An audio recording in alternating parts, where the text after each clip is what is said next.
because I just enjoy doing it, enjoy the hobby. All right, we got Ultimate Spider-Man Incursion 3. Haven't really read this one yet, not sure where it's going, but I know Incursion is going to be such a big thing with like the Marvel movies. Kind of jumped on it a little bit, but I'm not buying multiple copies. Avengers 30.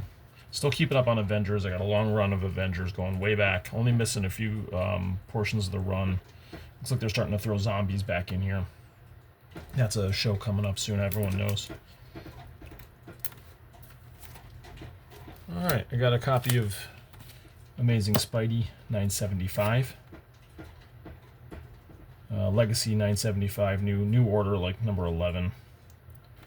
That's double-sized. We're coming up on 1,000 for Spidey soon, so that's getting pretty exciting. And that's probably where I'll quit, is at 1,000, unless things get a lot better. I've been keeping up on these reprints of, Batman from the time of, where Jim Lee's run on Hush. So getting a lot of these reprints at cheaper prices than we would than to track down the originals or just to find the originals on some of these. Looks like I got a copy of the new Batman book. I just went with one of these, just for my personal collection. I don't know what it's going to do. We'll see. There's a lot of these printed. I don't think it's going to be a big book as far as money goes, like the Ultimates did, the number ones. Number ones aren't always going to just always be worth that big money. Ultimate Spider-Man was one of those rare cases, and I think Absolute Batman one of those rare cases. So I don't think we'll be seeing that all the time. I don't even know which one this is. This is... Alright, this is an alternate cover for Batman. Looks like I did order an alternate for that. This is the Jim Lee. Alright, so this is the Jim Lee cover. Probably shouldn't open this. I'm going to do it anyway, because I'm probably going to keep it. Oh, I thought it was a wraparound. It's not a wraparound, which is kind of disappointing because, I mean, you would think that'd be a wraparound. It's cut off halfway through. Let's see. Hang on. All right, there's your other cover on the inside. Yeah, I don't know. I don't know what the point of that is. Unless there's a third alternate cover. Which really would bother me a little bit. I haven't seen that kind of thing since, well, yeah, Jim Lee's X-Men #1 had 5 covers, and you had to buy the full wraparound and then each one. Yeah, I guess we have seen that before. It's been a while. Still getting into some G.I. Joe. G.I. Joe is really cool. Andy Kubert and Larry Hama on this book still. And then looks like I had won maybe a bid on this one for G.I. Joe 320. I don't know what I bid. I think it was only like $6 or $7, and it just nobody else had bid on it. I just thought that was a wicked alternate cover for Snake Eyes.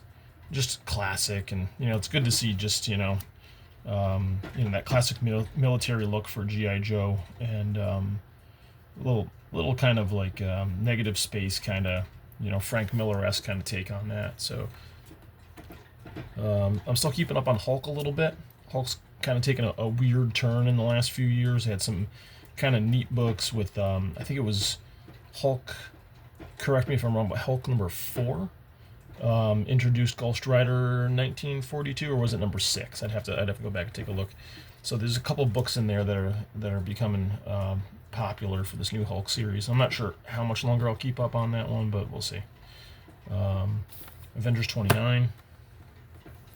All right, so this is one that a friend of mine really wants to grab from me, and I ended up getting 2 of them. I'm not sure why I got 2 of them, but I got 2 of them. Immortal Legend Batman. So, not sure where this is going. It's not really my cup of tea. I'm not big into that Power Ranger kind of like look. It reminds me of a toy line that was like in the late 90s, early 2000s, where they just made everything look so robotic. And not sure where this is going or how long it'll last. I don't know if you have another Immortal or another Absolute Batman hit on our hands, or whether it's just going to go away. But we will see on that one.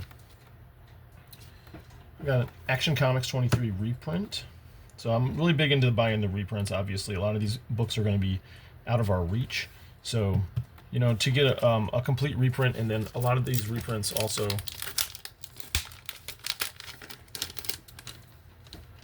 have the original ads in them, and there's nothing like seeing those original ads. And a lot of times I'll buy older books, not as old as this, but older books, and I just can't resist the urge to look through them and see some of that stuff that's in there, and it just kind of dates the book and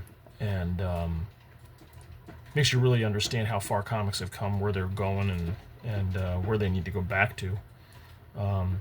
But seeing the original ads in that is really really cool. And that's what I do like about these reprints. They're not just reprinting them to, you know, make that buck, but they're putting the original stuff in them. They didn't have to do that. They didn't have to put these in. They could load their own garbage in there, and they don't. So, really like those. Atomic Comics is also really good at, you know, they're intuitive. Like if I have a reprint for one down, sometimes they will just throw it in there and of course charge me for it. But there's stuff on there that I didn't order that they've thrown in there. Like, yeah, he'd want this, and I'm like, yeah, I would actually. So this is the 1 in 25. It looks like I won the bid on the 1 in 25 for Immortal Batman #1. Not sure the name of this artist. I got to look it up. I know it's all over eBay right now. People are trying to get anywhere from 75 to 100 on this, and I've seen it. People have already thrown it in on CGC. They got 9/8 out there for, you know, $175. I don't know what I'm going to do with this one. I might throw up on eBay Raw. Not sure. So yeah, it's a pretty book. Like I said, I'm not sure this book is my thing. It might be something I just resell and maybe keep one of these others for myself. I mean, if the story is decent. I'm not big on the rarities of these 125s. I probably got a little caught up on bidding on a few things. Probably the G.I. Joe one, and I just threw a bid on this one, and I won. So that's pretty cool. That's pretty cool. I still keep up with Catwoman. I like a lot of the Catwoman covers. I think they're amazing. I'm probably 3 years behind in reading them, as you know, most of us are. I don't even know what this one is. This has got to be just a Amazing Spider. Yeah, 974. Amazing 974. I don't know if this is an alternate cover or this is the actual cover A. That is really cool. That's really neat. I'm gonna throw that one in on. I'm throw that in my personal collection. Daredevil 24. John Romita Jr. still cranking out these covers for Daredevil. I missed the first issue of this one. I'm going to have to see if I can track it down. Gotham by Gaslight. It's a limited series. I think it's going 6 issues. Just looks awesome, and I'm sure it's in Elseworlds. So, you know, I like having those stories where it doesn't affect anything, you know, in the mainstream. You can just kind of enjoy characters in different situations and, you know, different styles. Really loved Silvestri's Batman book there. I forget what it was called. In fact, Silvestri, I think, did a better Batman than Jim Lee, in my opinion. I have to look and see what that series was, and that ran 6 or, I don't know if it was 7 issues. But that was really fantastic. So I really like those alternate kind of Batman stories sometimes. Supergirl's still hot right now. So I'm up to Supergirl 4, kind of campy, a little silly, which is, I think, what we need sometimes. And it looks like I got an alternate of Supergirl 4. Can't tell which number that is. I'm assuming that's an alternate of Supergirl 4. Here's let's see. There's another one. Another alternate. I don't know if I've got 2 issues in a row. Yeah, that's 4. Oh, they're both 4. Okay. 2 of 4. Both pretty. I'm into these. I think they're really cool. I have a CGC of Supergirl 1 variant over here from Art Germ. Loving that one. Don't do a ton of CGC. I prefer most of my stuff raw and a little beat up. This is a series I've been picking up, and I'm picking up multiples of them because I just think it's going to be big at some point. I don't know exactly where it's going. It could be a cheap IP that gets picked up one day, but Andrew Tarasov's Pinup Apocalypse. It's just goofy, campy, like 50s, like Fallout style kind of book, and just kind of like cute and funny enough and light enough to really get your attention. And I think fans of like the Fallout games will really love this, and it could go somewhere. It probably would need a reboot. I think it got too silly up into the last issue, so we'll see what number 5 does. Haven't read that one yet, and then see where it goes from there. I mean, it could potentially be a lot of things. I got into I got a couple issues. Looks like the cover A of Witchblade 13, and then it looks like an alternate or a variant of 13.